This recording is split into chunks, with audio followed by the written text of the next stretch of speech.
This is Family Business Rules. With 4 decades in the trenches of a family business, Craig Wheeland reveals the soul and fervor of families that are knit together by a business and secrets for blending family and business across the generations. Here's Craig Wheeland. I'm back with Frank Stronach, a legendary entrepreneur, business leader, and philanthropist. We've discussed how a kid from Austria came to Canada with just a few dollars in his pocket, eventually building the world's largest automotive supplier and North America's premier horse racing company. Now, Frank, we also talked a little bit about restoring balance to the economy. You got a very interesting approach to the tax code. Can you talk to me a little bit more about that? I stayed very close with the tax code. When 100 years ago, the tax code was 28 pages, the U.S. tax code, and now it's a few thousand pages with thousands and thousands of regulations and convoluted rules. Same with the Canadian. First of all, no country can if people don't understand the tax rules. And let me give you an example. When I ran Magna and I had 180,000, Magna was traded on the New York Stock Exchange in New York. I had about 20 lawyers on one side of my office and 20 financial experts on the other side. So when you run a big public company, the one thing you got to be very careful that you don't trigger a lawsuit, right? So anyway, I went to the lawyers. I said to them, if I want to do XXX, is it legal? So the lawyers for a few days analyzed they said that's legal. Then I went over to the tax people, right? And I said, look, I want to do XXX, it's legal. Can you give me what would be the tax treatment, right? And they looked at it for a number of days and they said, look, it's gray, it's totally, but there are specialists down. So they sent the files down there. And after a few weeks, we got a big bill and the thing is, it's gray, it could be this or that way. No society can function if it's gray. It's got to be black. The rules, the laws got to be black and white, not gray. So we could very easily, because the very rich, there's so many loopholes, they pay very little tax. So there cannot be no loophole. It's got to be one level playing field. It's so crucial we do not destroy the capitalistic system. It's the best wealth creation machinery or system there is. So I divide business below 300 employees, I call that small business, and above 300 employees, I call that big business. The essence is the small business will operate completely under the free enterprise or capitalistic system. Only 2 rules will apply. Workplace safety, because we don't want to see anybody losing their hand or whatever, and the environment. You cannot dump poison chemicals in your backyard. Otherwise, we take all the red tape off, right? The bureaucracy climbed like crazy. I could never put a Magna anymore, right? So we gotta so that's pure free enterprise. Let the small business are the backbone of a country. They create the most jobs, most new products are developed there, the most technologies, etc., and the most taxes are cashed in by the wage taxes, right? So it's so important that we have free enterprise. When those small companies grow larger, above 300, then the law would stipulate anywhere between 10 and 20% of the profits got to go to the employees. Present businesses are not excluded, right? Because you got to realize we have thousands of hundreds of public companies where pensioners hold the shares, and it would create a big disruption because there's a changeover period. So this would be small business. Small business operates like they don't pay hardly any taxes, right? Because they rather hire somebody, right? And the most taxes are collected via the wage taxes. That's right. Yeah, employment taxes, right. That's correct. But that's the job creation, right? So as my recommendation is they will not pay any taxes. Yes, if an owner wants to take some monies out, he's going to pay the same rate that the workers do, right? Okay. Yeah, but also small, but they only take that much out what the family needs to live. And the rest is they want to build a big business, right? And That's that right. small business, which is the backbone, always spent. We cannot now, if a small business wants to take a customer out for lunch, he's got to file a huge reports with the tax department comes in all over the map. So let's get rid of that. Let's give him pure free enterprise. The way it was maybe 50, 60 years ago. Okay, we got to get back to that. Everything worked fine. America was a great place. Canada was a great place. The bureaucracy was small. So anyway, let's go back. But when you grow larger, then you got the law says you got to share the profits. Frank, I want to stop you there because we talked about the consumption tax yesterday, or I referred to it as a sales tax. You believe that's a very, very fair tax. The more you spend, the more you pay. The more you make, the more you're able to spend, the more you pay. Just touch on that a little bit. I like that philosophy, and I wonder why we don't rely more on the sales tax. Basically, we would have two taxes. One is the income tax or the wage taxes, right? Which, depending on how you climb, let's say if you come to a million income, it stops at 50%, right? And so, but the very key is, let's say, middle class now got to make about 200 with all the inflation and said the taxes would be very little, right? But when you go past the 500, then the tax will be ratcheted up and you pay more. So that's the one where the state can collect a lot of taxes. Where they can collect even more is the consumption tax or the sales tax. As a simple example, if you buy a Chevy, let's say, and the Chevy costs $20,000, the consumption tax or the sales tax is 20%. So it's $4,000. The 20% would be $4,000. You buy a Cadillac, it costs $100,000. 20% would be $40,000, right? Or if you buy a bottle of wine, let's say it's $100, 20%, the bottle would be $120. If you buy a lower wine with $20, it's for that. If you got the money and you want to spend more, you got to pay more taxes. If you build a house or whatever, if it's a million or 2 million, you pay them more than just somebody built a simple bungalow. That's what it should be. But no hidden things. Clear cut for everybody to see. No loopholes, no privileges. No deductions. I like that. Clear and simple. Frank, let's change gears slightly because you invited me to your ranch down in Ocala a few years back. We ate grass-fed beef. You showed me your protein processing facility that you built down there. I think at the time you had, I thought it was 12,000 acres. It sounds like I was way on the low end of my estimate of how many acres you had.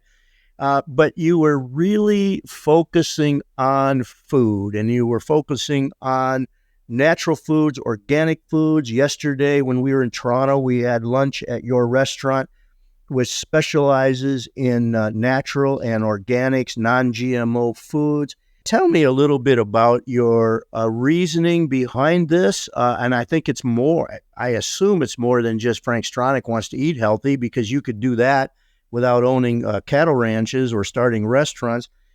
Talk to me a little bit about your drive towards balance in food. I don't want to be a hypocrite or thing here, right? I was in the car business. We didn't have those traffic jams, and we didn't have the population growth, etc. But anyway, I decided about that 12 years ago, I shouldn't be in the big car business, right? Because the gasoline, what we use now is like the Hudson River flowing down. There's 2 billion cars on the road now. If they use one gallon a day, it's so gigantic. And oil is used for thousands of other products, right? So basically, but my main reason was, the greenhouse gases, right? I had to go about 10 years ago, or 5 years, I had to go down a few times. I was stuck in the traffic. What used to take me half an hour down, it now takes me an hour, 2 hours. So anyway, the traffic jams, the inhaling of the greenhouse gases is maybe one of the worst things you can do on the way in and the traffic jam on the way home. So anyway, I decided I think I could be, like I said, I've been blessed with a good mind and good health. And I asked myself, can I be of better service to society? And so when I looked at the society, all the kids had allergies, The stage 2 diabetics is just on the rise. So I decided maybe I could be of better service. I wanted to produce foods without chemicals. The more I got into it, the more I could see this huge chemical jungle, okay? Because when you realize that 95% of the food eaten in the world comes from industrial farms. In industrial farms, you see no more eagles fly. Why? There's no more rabbits. There's no more pheasants. We spray so much fungicide and pesticides, we kill everything. That gets in the air, we breathe the air, gets in the water, we drink the water, gets into the soil, we eat the food. We, the elderly generation, we are gross negligence. We poison our kids. I said early on, high school should stop at grade 10.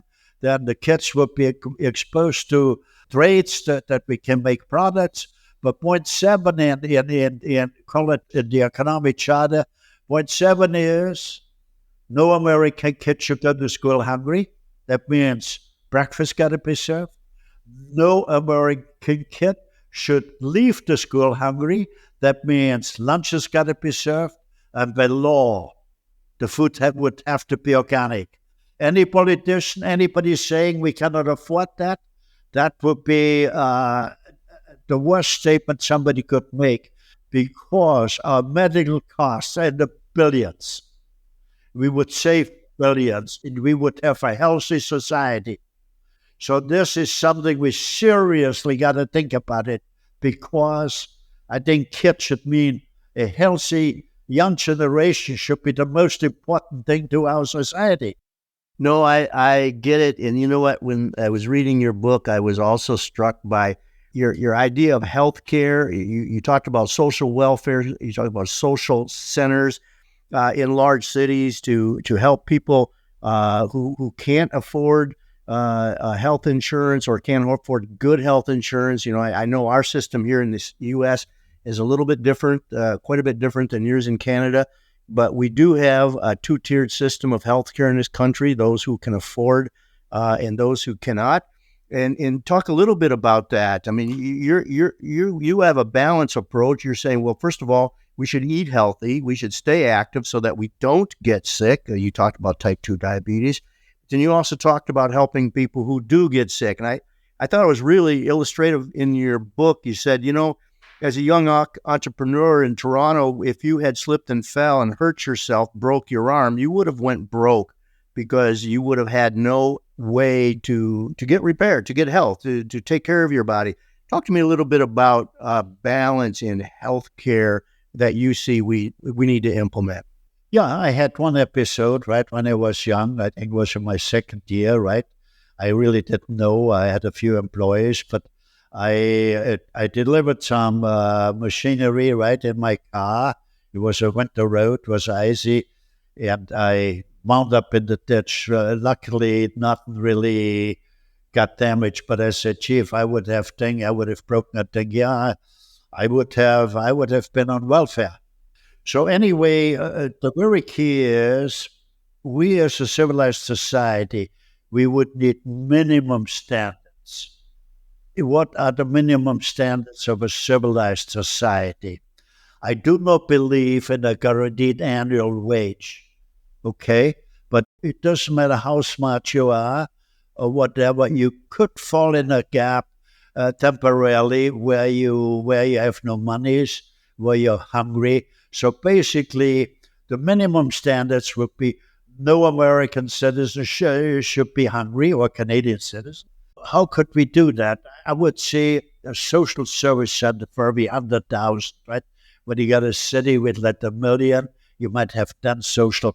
They would not be too costly, because it would be run by the army. They would cook simple meals, organic. Whoever's hungry, no question asked. And they got some Army, some medical staff there where they could do a quick checkup. If somebody's really sick, you got to send them to the hospital, right? So we could do that. And there could also be some very simple shelters, if we got women with kids and have no. So it could be done, it could be affordable, right? And it would be cheaper than maybe a lot of things what you do, right? So because the Army, if there are major problems, might be fire, might be storm waters, might be electricity, blackouts, the Army would have to operate or provide solutions for those problems. So the Army could stay in training. Maybe all young people should maybe do 1 or 2 years of service, right? But most of all, we got to have what are the minimum principles of a civilized society. Frank, you really touched on a hot button there. We don't have enough time today to talk about subscription, but I really agree with you that if we had some sort of mandatory service for kids maybe between 18 and 19 years old. We used to have the old CCC here in the United States where people could go and do community projects and get paid, learn some discipline. That's a great idea. Before we leave the cities, before we leave the balance of how we find balance in the city, I want you to talk a little bit about urban farming that really nestles into your ideas of having social centers and having a balance in our inner cities. Talk to me a little bit about urban farms. I know here in the Detroit area, those are really starting to take off because, unlike Toronto, we had the hollowing out of our inner cities. I don't see a lot of places in Toronto where you could urban farm. That seems to be a pretty successful city. But in the States, we have a lot of older cities that have a lot of houses that are being torn down. Talk to me a little bit about that. First of all, family farms were always the backbone of any country, the United States or Canada. When a country could feed its people, they never had a problem. But the big problem now is, where we got to take a serious look, is family farms. Family farms are practically on welfare. They cannot compete with industrial farms. And kids of family farmers say, Mom, Dad, I don't want to be on the farming. I don't want to be on welfare. So we got to take a look at that. Huh?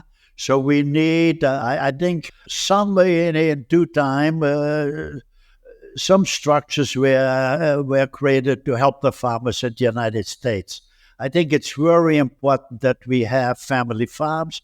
It's very important. The noblest thing you can do is, if you grow food, to feed people. I think we got to teach young kids how noble farming is.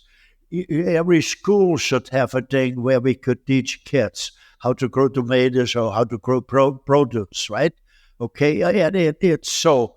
And with all the unemployed, we could get them. We let them work on farms, right? And let them produce things, right? Okay, so.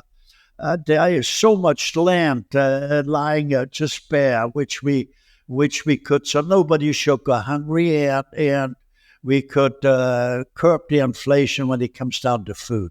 We got to focus that it should be focused in the school where each school should have access to community gardens or to a greenhouse. As part of your education reforms, you're going through your points in your Regenerate Canada or Regenerate America on your thesis here that you've given me. I love talking to you about these issues. You've got such a big picture sense of things, but then also you've done it. You've built a company. You had 180,000 employees. You made payroll every other Thursday for 50 years. That's amazing. I'm gonna throw out a big area, and I don't expect you to spend a lot of time, but I'm really curious to hear some of your views on. We have our federal budget here in the United States. we could argue, is it 20 trillion, 30 trillion, 40 trillion? What is it? Because it may or may not include some of the entitlement programs, but in any stretch, it's huge. Talk to me a little bit about, the Canadian federal budget, the U.S. federal budget in particular, and how that relates to the hot button of politics. That's pretty difficult. You and I chatted about politics yesterday at lunch. I think we're of the same mind in a lot of areas, but a lot of people are looking to the politicians to solve these problems. I'm not so sure the politicians can solve these problems, but they certainly are in charge of the federal budget. So talk to me a little bit about some of your ideas regarding budget deficits. Well, it's enormous, right? It's in the trillions, and how can that ever be paid back?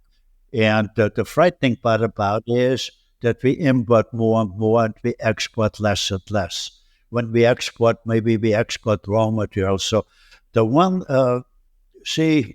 we have to realize that the United States, for the last 150 years, they dominated the world, right? I think in a positive way, right? I mean, we had a great charter of rights, etc., etc. Could we improve a bit? Yes, of course. But we have now two of the greatest problems I can see is first of all, can we avoid an atomic war? Right, that's the number one. Number two is we have enormous population growth. But the very thing which concerns me is that the United States is slipping somewhat now, and China is gaining. I would not like to live under the Chinese or Russian philosophies, the communistic, right? So we got to be very careful. Do we have a strong America? The only way we can have a strong America if we get the workers on site participating get a portion of profits. We could eliminate the debt within 15 years or 20 years, okay? And we could make the most sophisticated products, or call it weapons. The better the weapons, the more we could avoid a war. Those go to my mind, how we don't make things. That's very serious, right? So we want to avoid the war, but we got to realize the stronger America would be, the better the weapons, the more we could avoid a war. And we got to get the employees on site. We have got disgruntled employees. We got to share with them. We could take care of everything. We could stimulate the production of products. We could be so productive, right? Where we have the small companies being involved in the capitalistic free enterprise thing here. We could eliminate poverty. We could be a role model for the whole world. I'm putting myself in the shoes of somebody who's listening to this podcast in the next month or two or three, and they're saying, yeah, this sounds great, but, Frank Stronach, he's living a dream. He's got his head in the clouds. These things will never happen. I'm reminded of a saying, and it says, if you've done it, it ain't bragging. And Frank, you've done it. You have rubbed shoulders with the leaders of the world. You have started in a small garage in downtown Toronto, and I've seen your empire. I've been fortunate to be part of building it over the years. I just want to say that you have authority to talk on these issues because you've done it. I just want to add to here, over the years, I've been on the boards of universities. I've been on the boards of hospitals. I've been on the boards of banks. I have been part of the New York Stock Exchange, right? Corporate governance. So I've seen, when you have a certain age, you see a lot more. When you look back in history, all societies had wise councils. We haven't got that anymore. We got young members of parliament which never paid wages, never think, I wouldn't be the only one, right? There would be others which maybe have created maybe 10,000 jobs or 20,000 jobs, but it's an enormous thing if you could create 10 or 20,000 if he can create 180,000, that mean that, of course, I mean. So I've been advisor to some prime ministers, right? And so I've seen it. Yes, you have seen it all. And Frank, I have a sense that we're going to be hearing from you not for days to come, but for many years to come. And I dare to say decades to come. If you eat the food that you're growing, I'm doubt you're going to have any health problems. I was telling my mom about going to Toronto yesterday and the things that you're doing, and she says, "Well, do you think he thinks he will ever die?" And I said, "No, I don't think he does. The way he's going, it's up to the good Lord."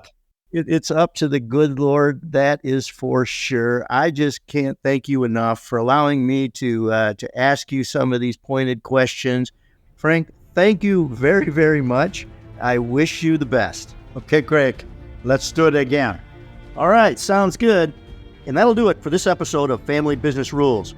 Please make sure to leave a 5-star review on Apple or Spotify. And don't forget to hit subscribe so you won't miss any future episodes. Thanks for listening. I'll see you next time. All the best. You've been listening to Family Business Rules.